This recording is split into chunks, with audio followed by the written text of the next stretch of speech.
তো আজকে এক দাদাভাই এসেছে তো কিছু প্রোডাক্ট আনতে, আর প্লাস টেস্টিংও হচ্ছে Q1 এর সাথে দেশের। তো এটা বলে দিই 200 ওয়াট আছে, আর এটা হচ্ছে 250 ওয়াট Q1 এর। তো দুটো কিন্তু আমি প্রোডাক্ট চেক করছি, দেখো কম্পেয়ারও করছি, আগেও কিন্তু কম্পেয়ার করেছি আর এখনও একবার কম্পেয়ার করে নিচ্ছি। তো ঠাকাও, এটা হচ্ছে Q1 এ 250 watt.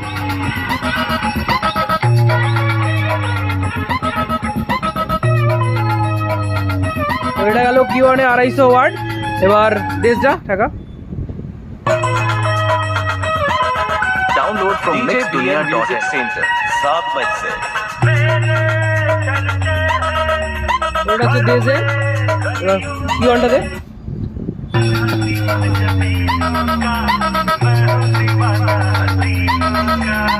DJ BM music centre 7 बज से।